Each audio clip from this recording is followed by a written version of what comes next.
All right, here we are, back with another one. Come on with it. My name's Derek. You know the deal. Had a 3-week hiatus with just a bunch of life stuff, so I'm making up for lost time. I got my boy Garry Eng here.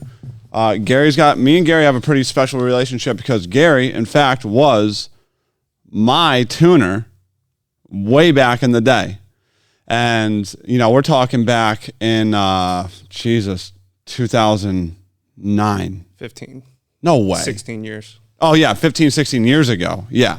And Garry helped me and John Little tune our Honda. Yes, plug your ears if you don't want to fucking hear about it. But he helped us tune our Honda.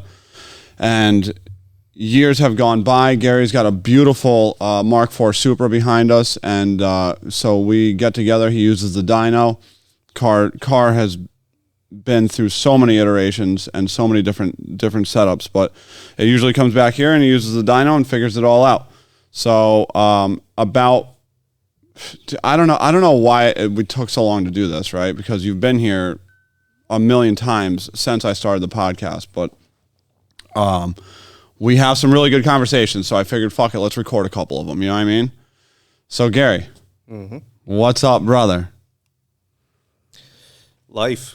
Yeah. Just enjoying life. Let's bring it from the beginning, because if I remember correctly, you were the first Honda car in the 8s?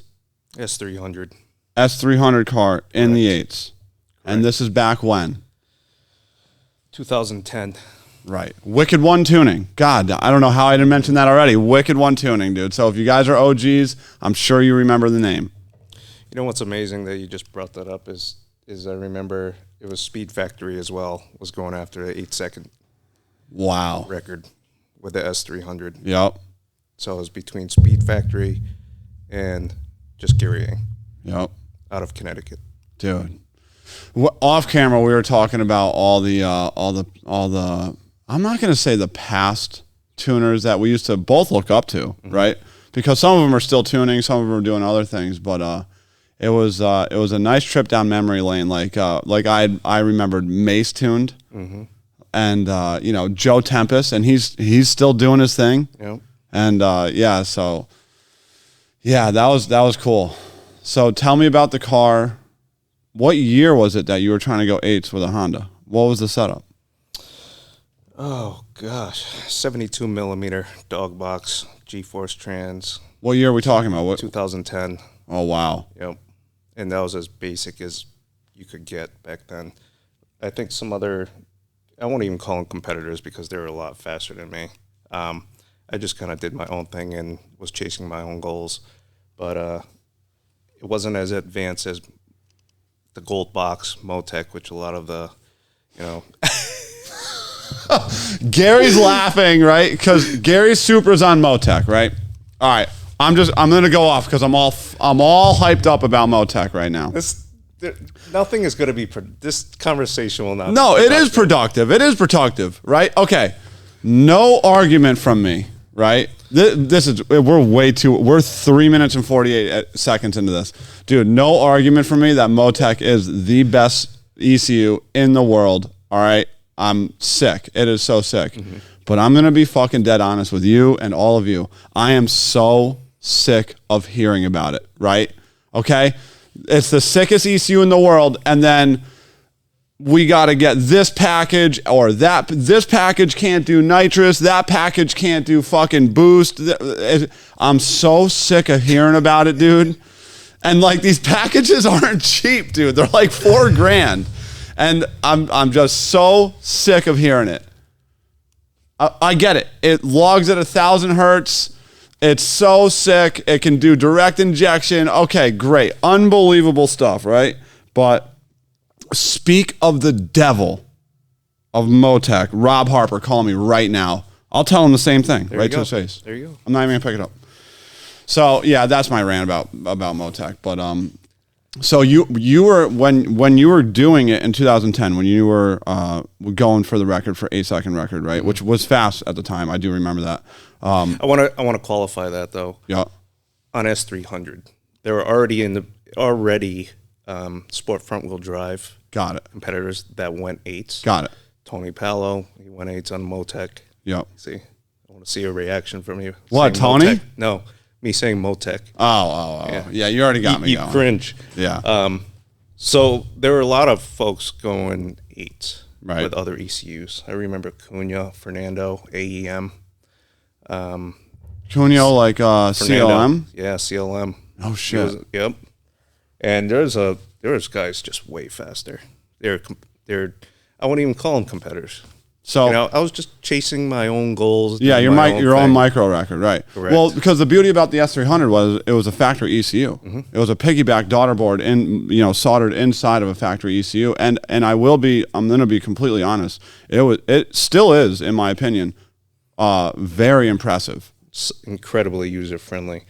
And very versatile. Like, considering that it is literally a stock ECU, you can do race car. Yeah. Which was super impressive. Yeah. It's the journey, I would say, even starting back when I was 16, and I don't want to go through a whole life story and every single year and every single car. Went through a lot of cars. Yeah. All imports? All imports. Caught the bug. Like many of our car enthusiasts that's going to be gearheads that's going to be watching this. Yeah. Right? Caught the bug, and I'm 45 now. Right? Yeah. Still got the bug. Still have the bug. Still have the bug, but when I look back, it's this philosophy of continuous improvement and the gratification I get. Where forgot to turn the heat off. Rookie mistake. Okay, Sorry. it's all right. Go ahead. That's how professional this is. So the philosophy of continuous improvement and trying to take something and make it better. Yep. Right? And that's where I get my own self-gratification. That's what keeps you going in That's this what deal. keeps me going. Right. Now, that's motorsports. That's my career at work. That's my personally, I want to improve. Right? Even if it's like that philosophy of continuous improvement is try and find your weakness and improve upon that 1% per day. So you're less big goal oriented and more interested in just continuing to improve. Correct. Which is probably a lot more productive for most people, right? Because like it's easy to put these goals like, I want to be independently wealthy, like every fucking human on this earth, right? Right. But like that's a massive goal. But if I just put these improvements in front of me, achievable improvements that are the path to get me there, it's probably a lot easier to achieve. Correct. Yeah. Over time, you're gonna there's don't get me wrong. There's incredibly successful people that have taken big swings, big risks, and came out successful. There's a lot of folks that have had a lot of failures too, and those failures have beaten them down so much where they're just not going to try again. Yeah. So the 1% improvement, incremental improvement, whether it's life, communications, family, being a good husband, being a good dad, right, working on cars, being in my career, find those weaknesses, improve upon them, small percentages at a time. Then over time, You have large gains. you have gains. You have gains. Damn, playing the long game. So that's exactly.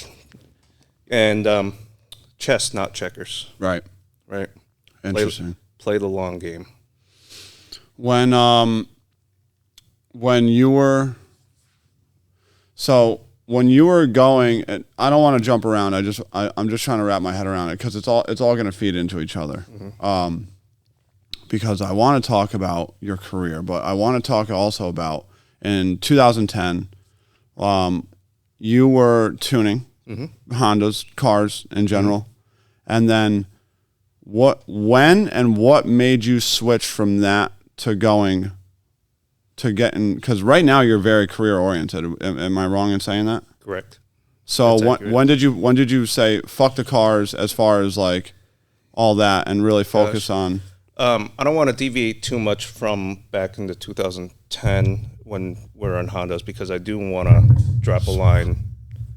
Easy on the table. Yeah. Who was integral to the success in Hondas, which was Howard Schoaf. From back in the day, he had a business, RLZ Engineering. I remember. In Concord, North Carolina. Howard and I are still, to this day, extremely close friends. Yeah. Right? And little by little, you learn and you surround yourself by smart people, right? Even now, I surround myself with you, and I'm learning from you. Right. Just as back then, you may have learned some things from me. Oh, I learned a lot from you. Yeah. So it's interesting how it all comes back around. Yeah. Right. I feel a little bit outdated at times because this isn't my daily grind. Right. Right. Hobby, cars, it's a side thing. Right. You know, my primary focus is, I guess it really applies to anyone. 1, first, health. Right. 2, family. Yeah. Right. 3, career. Right. And then the car is just a fucking hobby. Car is just hobby. I could care less about that. You know, kids go to sleep. I go down in the garage and I start tinkering. I go to the track, if that, maybe a few times a year, if I even make it out. And if I don't really care. There's another year. Right.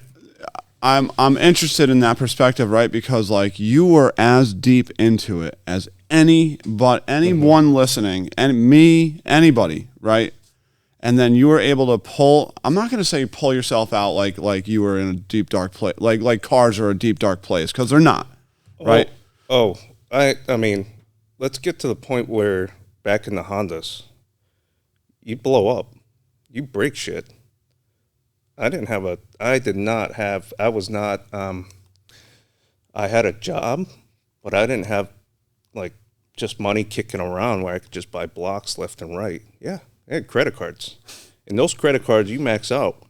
And I would do whatever it took, right? Even if I had to put that MasterCard on another engine, right, okay, and go try and make a race. That's what it took back then. Yeah. Right. And just to even make a couple passes. Right. Right. And we were still messing around trying to find that secret sauce to make rounds. Right. It was hard. Oh, you're saying just to keep them together. Just to keep them together. Yeah. I mean, that's another thing. Right. Even today. Even today. But even today. I mean, at a much different scale. Yeah. Yeah. But yeah, so going back to your question of kind of, I'm going to say prioritizing. Right. Prioritizing, looking at longer term again, and, you know, having mentors out there even earlier in my career and looking at long game, right? Yes, probably in my early 20s, impulsive, wanted instant gratification. We'll go get another turbo, we'll get another set of rods, do whatever it takes, drive to New York multiple times to find LS cranks so you could get your engine to a 2-liter. Right? Honda LS. Honda LS. Yeah. Drive wherever you need to just to get parts. I'm not doing that anymore. Right. Right now, you know, my time is incredibly valuable. Right. And it kind of look at it as a return on investment. What's the ROI? Right. Right. Don't get me wrong. I love racing. If I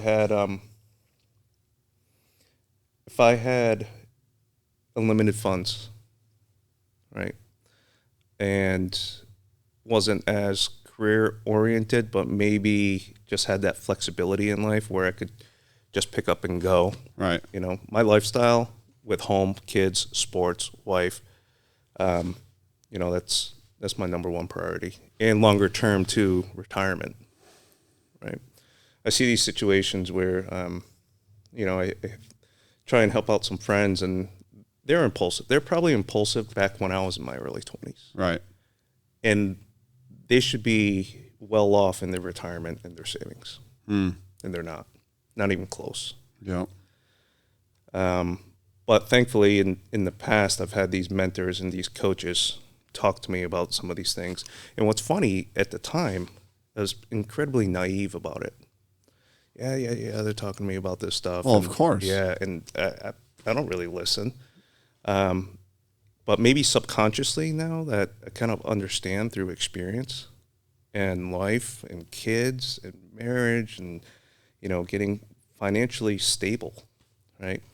And not being in the Hondas, I'd say was a huge part of that, because if I did not pull out of that and I still sunk all this money in there, I think I'd be in a not a good enough position for future retirement. So wait, am I led to believe that you buying this same Mark IV Supra was maybe the catalyst that kind of got you out of that hamster wheel? Absolutely. Combine that with a little bit of mentorship that we all disregarded when we were that age. Yeah. No shit. Yep. Interesting. And people will think, oh, Mark IV Super, you're going to be sinking a ton of money into that thing too. I said, no. And actually, different scale. Yeah. Right? Because, the attrition, I would say, on 4 cylinders is exponential. On pushing 4 cylinders and Hondas to the limits, and, maybe the tuning was off a little bit or whatever. The attrition rate of those engines just don't last as long. Right. Period. Yeah. You Well, can't deny that. I mean, it's 4 cylinders making as much power as anything else. Exactly. Like it just comes down to horsepower per cubic inch. Yep. Right. And when you're talking about whatever 1,000 horsepower engine, Honda specifically 4-cylinder, you're talking about 250 horsepower per cylinder. Right. Yeah. Like if you were to take that's a 2,000 horsepower V8. You know what I mean? Yeah. And at the time, and maybe this is still true, like that was all just stock blocks with sleeves in them. Mm-hmm. And I think now they're doing like a lot of billet stuff, right? I don't know. I'm not really sure. Yeah, they are. But at the time, like these factory economy car engine blocks, there's no fucking way they were going to hold up. I'd say this too, Derek, going back to your question. Not only the Supra being a catalyst, like I had to have something. Right. Turn wrenches. I cannot have nothing. Yeah. Right. I'll go stir crazy. Yeah. Let's not like act like you're a full adult. You know what I mean? Yeah, exactly. But also an awakening,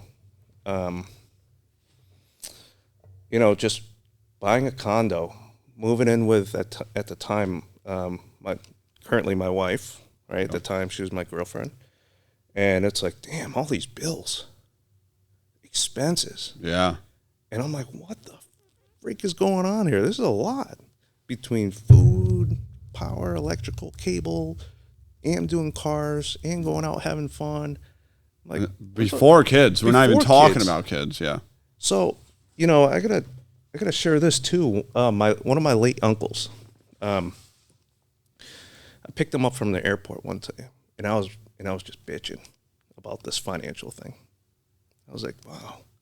You know what he said? You need to man up. Yeah. Yeah. You need to man up. See, and I was in my early 20s, and I'm like, this is, when he said that, he was the type of uncle where less is more. He'd say so little, but it was so impactful and so meaningful that it still resonates with me today. Right. So between getting into a Mark IV Supra, between my uncle, my wife, right, she is, I would say, financially responsible. Same. Always. My parents, my upbringing, when they used to, my folks used to always yell at me, they see me buying all these car parts, and they didn't really understood, right? No, they never do. They never understood. It's like, why? What's with all these car parts? Save your money. Right. And I'm like, save my money for what? I'm having fun. Yeah. Right. But now it's like, okay, I feel better now. Right? I feel like I got a huge load off my shoulders. It's been years. It's been years of practice in, What do you mean you have a huge load off your shoulders? In what regards? The financial burdens. Because you gave it a break. Got your shit together. Yeah. And now you're able to come back at a level and at a comfortability that you're that you want. Correct. Yeah. Correct. This, if I sold this thing or got rid, it's almost meaningless to me. It's all Right. it's 100% material, right? And throughout the years, you experience friends and family death, right? Passing away, and you're like, damn. And those type of things, you have a double check, right? One, you're staying healthy, you're eating healthy. Here we are, we eat Chinese food today, right? Dude, you always come here and you eat Chinese food, and I'm What did I say? every time I'm like, Gary, I can't keep eating this shit, dude. The next time he's like, Chinese food again, and I'm like, yes, dude, of course Chinese All right, food. next time I'll bring salads. No, I'm not saying that, but jeez. I'll bring, you like tossed salads, so I'll bring that. Dude, the Chinese, I'm already hungry again. We just ate like an hour ago. I'm starving. It's all MSG. Oh my God. But yeah, I came from the other end of it where like right away, I don't know what happened to me, but right away I got like a regular job and like I tried to do it right and I just kept getting pulled in and then, you know, to the race car deal. And eventually I was able to figure out how to make it work. Yeah. You know what I mean? And for a while there, it worked like shit, right? It just wasn't enough money, and it was basically all boiling down to my wife. You know, I'm not going to say like she carried me through it, but she was definitely the stability in the situation. You know, the health insurance and the paycheck week to week, right? And now, you know, we're at a point where we don't rely on her so much, but it was, it was a crazy ride to get there. But it's funny because we have the opposite stories. Because when we met, our paths were crossing. You know what I mean? I can't do it with my hands, right? Like you were on your way out. You had just bought in the Supra. I didn't know this, right? I didn't know this at the time. You had just bought in the Supra, and I was basically just coming into it, into the slums, you know? And I remember, you know, because me and John Little had built the car together, and we found Gary to tune it, right? Because this is far before I was even. Well, let's. One thing we did do, I believe we assembled the engine in someone's basement or garage. Well, yeah, that would have been in John's garage. At John's garage, yeah. And we're putting the bearings in and the whole engine assembly. And then, really? Yes. I don't remember this. Yes, it's either John's or the red car. It was a 1.6 twin cam. Was that yours? That was the red car. That was the red car. Yeah, so that was after John's, but John's was the first car. No, I'm fucked up. The red car was the first car that you worked with us on. John originally had his blue car tuned by Xenocron. Yep. And that's how we met you. Correct. And then we became close. Yep. We built the red car. You had tuned the red car for us. And even, like, dude, even to this day, it took a little bit of hindsight for me to realize the significance of what you were doing for us, right? Like, you would come to the track and tune this car for us. It was a pile of shit. It was a really nice car. The thing was gorgeous, right? Yeah. It was a 10. And it was put together well, but it had a stock transmission in it, and that just doesn't work when you're making 1,000 horsepower in a Honda, right? And we would go to the track and waste our time, and Gary would come with us and try to figure this thing out. And then eventually it was just like, you had too much going on. And it took me a couple years to figure out, like, you were kind of being a gangster about that because, like, you had a lot going on. Like, you were starting your family and all this stuff, and you were out. You didn't even have a Honda at the time. You had just bought in the Mark IV. Yeah. Probably not even doing anything with it at the time. No, it was sitting. It was sitting, right? And you did this. I don't know if you did it for many other people, and so that always, like, meeting you and John, Performance and Styling John, is really the beginning of my career. I'm not even lying. With tuning cars, you know what I mean? So, yeah, that was. I always held that in a high regard. You know what I mean? Like, that was really the beginning for me. That's an incredible story. I don't know if I ever told you that. No. Because, like, you would come to the track with us, right? And we would struggle. Yeah. And you were always fucking cool about it, right? If you charged us, it was very little money. And then, you know, at one point, I don't know what happened. I don't know what left first. I think I gave up on the car, which was the best decision I ever made in my life. but you were just like, you were out. And at the time I was like, man, Gary ain't even about that life, right? We always remained friends. There was no saltiness ever. But it was years later, as I become an adult, where I really understood the significance of what you were doing and what you did.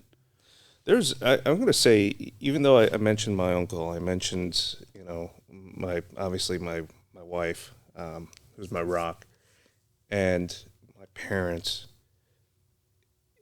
The way you're describing, every single person that I've met, have conversations with, right, or hung out with, worked on cars with, have influenced something on me. 100%. Yeah. Negatively or positively. Agree. More so positively. Yeah, 100%. Right. Well, but if you look at it, and I'm like, dang, you look back at our history, man, it's a massive spider web. It's a massive spider web. That's what I'm saying to you. Like, this goes on. It's like you kind of light the fuse and or pull the pin on the grenade, and then before you know it, dude, that moment, that period of time, that short period of time, whatever, 2010, 2009, whatever we were talking about, right, altered my entire existence on this earth. Mm-hmm. And I know that, I remember very specifically. And yeah, dude, just imagine if that didn't happen. What would I be doing? I'd be fucking, I don't know. I'm not destined to have a normal job, so I'd have some shitty job. Yeah, I mean, looking at what you're involved in now, Derek, from looking at it outside in, I won't even say I'm in it. Yeah, I'm here using the dyno. Yeah, we just made over 1,000 horsepower in the car. To me, look at what you're doing day in and day out. It's crazy, right? It's crazy. It's insane. I'm I can honestly say how proud I am. Oh, I appreciate that. Thanks, Gary. Of you. That's cool. It's amazing. And it just keeps on taking off too. Yeah.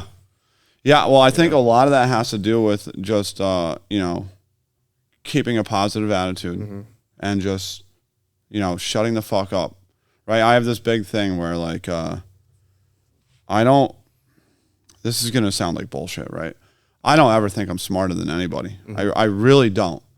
I may have more experience with you in a certain situation, right? That gives me a little bit of an edge, or is the reason you might be here. But I don't think I'm better than any of these other guys. I really don't, right? And when I talk to these other guys, I listen, because there's always something to be learned. Even if it's wrong, even if I'm like, what that dude is doing is fucking wrong, right? Now I learned it, you know what I mean? I don't do it like that, and the way he's doing it might not work, or it's the other way around. So I think that's done me pretty well. I think so as well. Because people are willing to work with me, and that has opened up so many opportunities. And it happened with you. Yeah. You gotta remain humble. Look at it from an 80-20 rule. Yeah, you're incredibly intelligent and talented, right? Keep that 20% of that window of, I still got some stuff to learn, right? If you're 100% of, I know my shit. I'm the baddest dude I'm the baddest dude. Are you going to be able to take in or retain any new knowledge, or are you just going to be stuck in your way? That's what I'm saying. You got to have that some ability, some capacity to learn new things. Right. Going back to my philosophy of continuous improvement.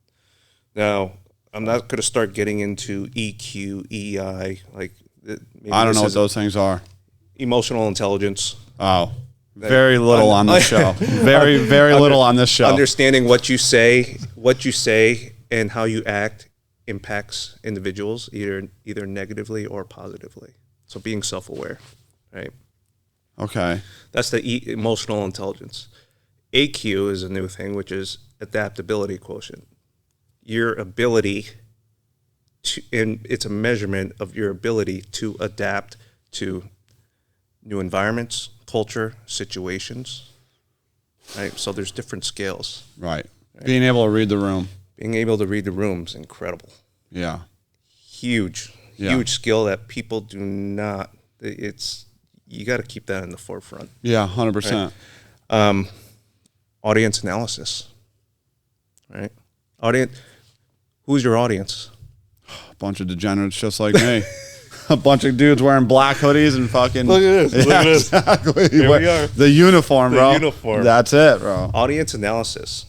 Adjust, tailor your speaking, your communications to who the audience is, so they can understand the information you're providing. You know, all three of these terms are things that everybody does on a daily basis, but I've never heard them be like have a name to them. Mm-hmm. Yeah, that's interesting. You just have to be aware. It's not something, you don't have to go out and study it, but just be aware it is a thing. It's a measurement.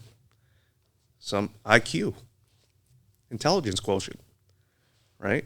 Some have a low IQ, some have a high IQ. EI, EQ, and AQ.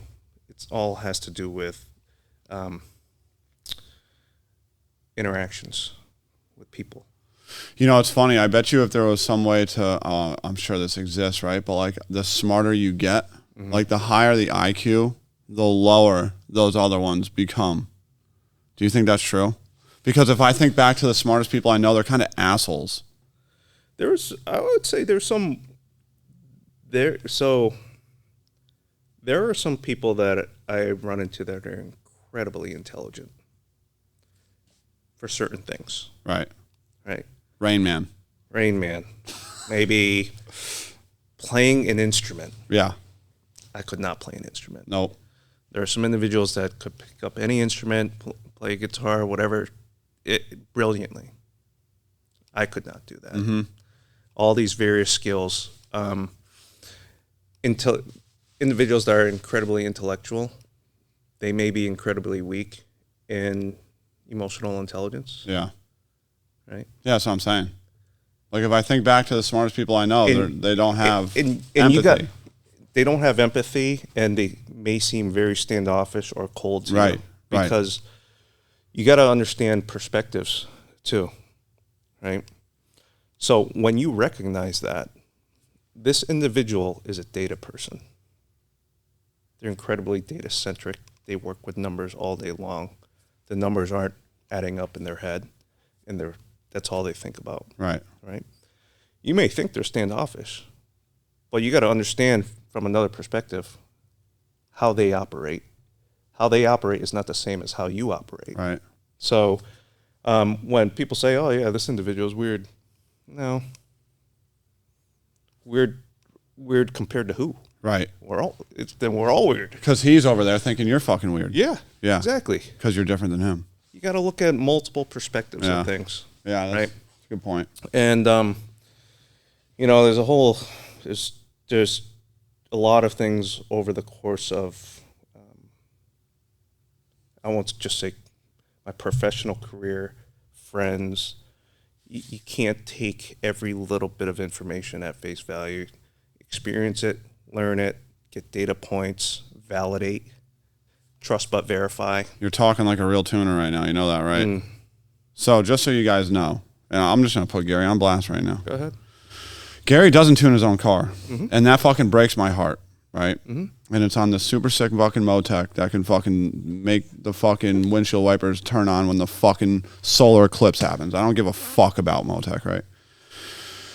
And I'm trying to sit here and convince him because I learned a lot from Gary. I'm like, dude, put this thing, you guys ready for this? And Gary can tell you this is true. I said, put this thing on a fucking Haltech and tune it yourself. You know?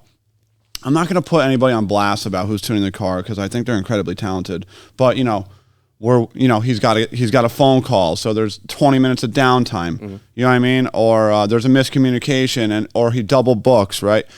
And this isn't a dig at him. This is just another human being in the factor, right? Yeah. Like you just got to deal with humans, right? Which is you're very familiar with, right? So I've been breaking his balls because you just don't want to put the time in? Are you scared of fucking it up? No, not scared of it. It's time equals money.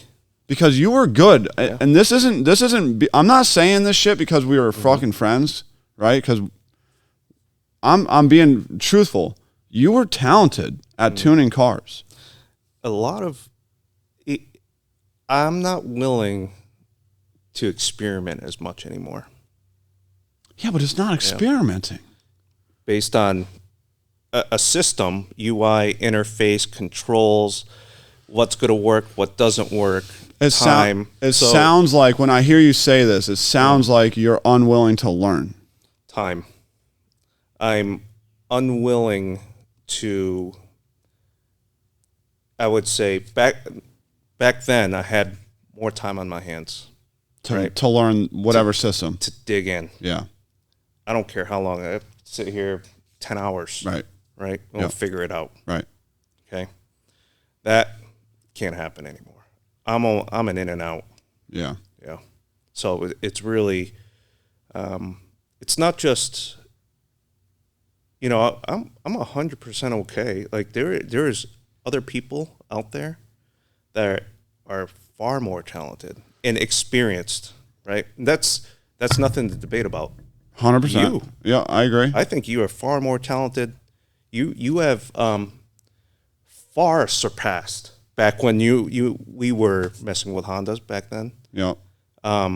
Probably at my prime messing with Honda and whatnot, in contrast to where you are now, far surpassed experience-wise. It's because I put my whole life into it. Yeah. I'm no better than you are. I just have more time into it. Do I have potential? Yeah, 100%. I have potential. Yeah, that's silly to even. But do I have time and capability to invest in that right now? I don't. It's a time. I get it. I guess like part of me just wants Garry back. You know what I mean? I want the Wicked One back in the seat. You know, like at the track, yeah, all the controls and reading the track, conditions, adjustments, not a problem.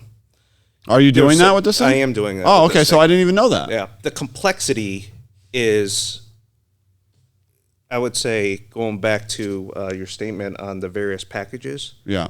Of what is what and what does what. Yeah. Well, hold on. That's not specific to just Motec and its packages, although I think it is a little more difficult with Motec and all of its different packages. Mm-hmm. But, dude, that's like the biggest hurdle in my career. Right, I get a car in here with Holly, I get a car in here with Fuel Tech, I'll get a car in here with Hall Tech, Mega Square, AEM, all this shit, right? And like, dude, the function's the same. It's basically, electronic carburetor. That's a pretty piss poor analogy, right? But like, you need the same things to run all these engines, right? Mm-hmm. You still got to verify timing. You still got to put in the correct injector data. Like there are just, but finding in the software, like I just remote tuned a Link ECU this morning, right? And I've done enough Link, right? I've done enough, right? But I got to calibrate the map sensor. Fuck, it's not in the sensor drop down. It's in the ECU options drop down. So it's like all of those things. In S Manager, I still have S Manager ingrained in my head, Derek. Did you just name drop S Manager? Yes, I have that software ingrained in my head where all the menus are and all the options, parameters, what I need to do, what works and what doesn't work. Dude, I could probably navigate pretty fast around S Manager still to this day. So I won't say, do I spend my spare time going through the Motec software? Absolutely. Yep. I do. Because it's on an M150 right now. It's on an M150. I am not hands off. Right. But to at least getting a base calibration, the way things should be working, is where I don't mind investing and tapping into experienced individuals and talent out there. Okay. And then, for the most part, after that, it's hands off. Okay, I see it. Yeah. I didn't realize that, and I'm a little less angry about it now. No, I can't. I mean, shit. If I outsourced everything, that's no fun. That's what in my mind, when I see you in here having somebody else tune it, that's exactly what I'm thinking to myself. No, this is making sure, we ran into an issue last time with some sensors. Mm-hmm. And VE table and the pressure sensor was off, not scaled correctly or incorrect. The sensors were dead. And that impacted that dyno session. Yeah, I did. Would I, looking back in hindsight, would I have recognized that? Maybe the health of the sensors. Probably I should have, in hindsight, double-checked, triple-checked. But that's my bad. When you have a thousand things going through your head, not just car, Right. Right. Family, sports, running around, Yeah. my daughter, birthday party, like got a lot of stuff going on in this head. Yeah. And yeah, I can lose focus. Back in the day, in hindsight, when we talk about where we invest our time and how much we invest in it, all of our conversations, I think, had to do with cars. Yeah. All the time. All the time. Mine are still like that. Mine are not like that. I know. Let's go with 90-10 or 80-20 rule. Maybe 20% now. Yeah. 80% is just regular, is all life. Is life. 20% is, it's flipped. Right. How are we doing on time here? We've been going 40 minutes. That goes by really fast. Man. Remember, we were just shooting the shit before, and we were just talking about where we are now. Yeah. And you're like, hey, you're spoiling it, dude. It happens to me all the time. You probably didn't see that episode, right? I did an episode with Kenny Fox, right? Mm-hmm. And I didn't know Kenny that well. I knew who he was. I would race against him and with him and whatever, right? And finally, I just one day found myself in his trailer, right? And we had this amazing, and I'm talking like I remember the conversation. It was so good. Like I remember the specifics of it. You know what I mean? To this day, right now. Mm-hmm. And had I just recorded that raw, right, it would have been an unbelievable recording. Yeah. And then so an hour into this conversation, I'm like, hey, Kenny, you want to do a podcast with me? And he did. And the next day we did one, and it was good. But that first conversation I had with Kenny, like, I like that kid. You know what I mean? Like I learned so much about him in that one conversation that I wish I could have captured the natural part of it. You know what I mean? Yeah. It was so good. So yeah, that's extremely genuine when you have those. It's awesome. You know, I mean, honestly, it's the motivation behind this, behind this whole podcast, right? Because me and you did it 3 times today. Yeah. You know, we're in here, we're working on this fucking car, and then we end up having these crazy conversations. One of the conversations that we were just having was if you were able to go back in time, right? This is a good one, dude. I've asked a couple people this. If you were able to go back in time and change one moment in your past, knowing that changing anything in the past from, you know, will alter your entire existence. It will shift your life, right? So, meaning, if I gave you the ability to go back in time and change one thing, knowing goddamn well that you will not end up where you are right now, would you change it? Meaning, if you have kids, gone, wife gone, there's no guarantee we'll even be where we are right now. Would you go back and change that one thing? And I think me and Gary both agree, I'm not changing shit. I'm not changing anything. Which is crazy because we've both been through some fucked up shit. Yeah. Won't change a thing. Yeah. I love my life right now. Back up a little bit. Yeah. Yeah. It's gnarly. Wouldn't change a thing. It's yeah. Do we have struggles day to day? Yeah. Who doesn't? Who doesn't have struggles? Yeah, right? but do we have challenges? It's more than that. It's like, I'm not gonna ask you what the most traumatic thing that's ever happened in your life, right? And I don't expect you to ask me that either. But like, if I think back to the most awful thing that's ever happened to me, right? And some fucking genie, some Jesus Christ comes down and says, dude, I'll drop you off in time right then, right there, and you could avoid that whole fucking deal, right? You could change it. But just understand, your wife probably won't be here when you get back. Your kids probably won't be here when you get back. Your fucking house, these cars, it might be. It might be. But more than likely it will not, because whatever you're going to change is going to be so significant. Yeah. It's going to literally alter the course of your life. You know, I would say reversed analyzed it I asked you that question. Right. And how we came to the conclusion. Wouldn't change a thing. I wouldn't change a fucking thing, dude. One thing. The worst things that's happened in my life, I wouldn't. Dude, it's like I almost feel guilty saying it because I could like save people. You know what I mean? There's people in my life that are gone now that I could save. You know what I mean? But would I do it at the expense of knowing I wouldn't be where I am now? I don't think I would, dude. You know, I know this is this podcast is cars, motorsports centric. We talk a lot about life today. Yeah, we did. I mean, we always do when we get together. We always do, and I want to keep things. I don't want to necessarily bore our audience either. Oh, fuck them with our life stories. But yeah, it's. I'm really enjoying life. Yeah. Right. Cars. You know, I got this Mark IV. I have a GTR also. Did I tell you I have a GTR? I knew you had a GTR. Yeah. I knew. And you hate them too. They're the worst goddamn things, noisy. Stop. Yeah.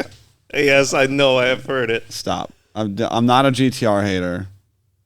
I might be a GTR hater. It's a love-hate situation. Mac has created the love-hate for me with GTRs because I've seen both ends of it. Working with Mac so much took away the luster of the R35 for me because when I was working with Mac, I worked on 1 million of those cars at all varying levels, right? Mm-hmm. You know, from full factory ones to 2,000 horsepower ones, and they ruined it for me. It ruined it. You want to know something interesting? I pulled myself so far away as, you know, getting married, kids and stuff. I have never even met Mac. No shit. Yeah. That's weird. It is. And he was out of Connecticut. Yep. Deep in the cars, videos, like I see it all. I'm like, holy shit. Yeah, it's funny because when I talk about him, you're familiar with him. Yeah. Yeah. Yeah.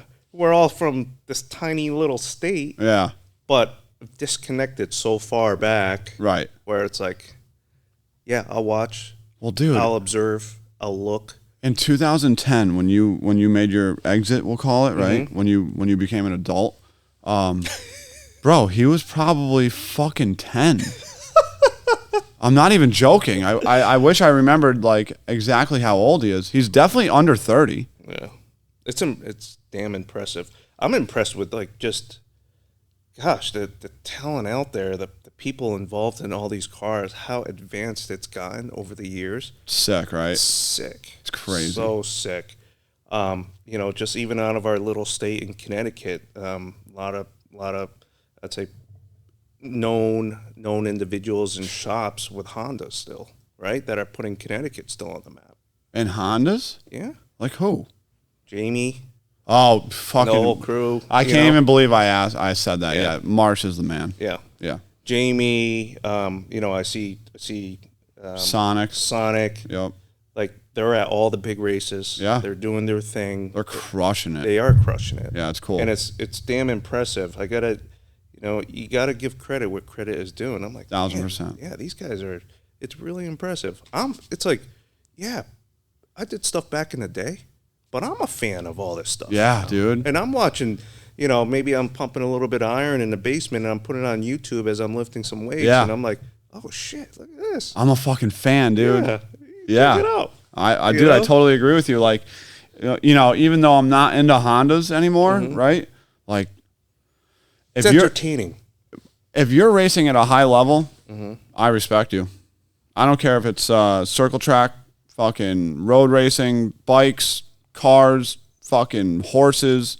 Yeah. You know what? To be honest with you, I take that back. If you're doing anything at a high level, I respect it, right? Because when you do anything at like an elite level, we'll call it, and I'm not, you know, just whatever, like at a very high level, it takes everything to do it, right? Yeah. It takes everything, whether that's not specific to cars, riding dirt bikes, fucking rowing, softball. If you're doing softball at a high level, it's everything. It's everything you got.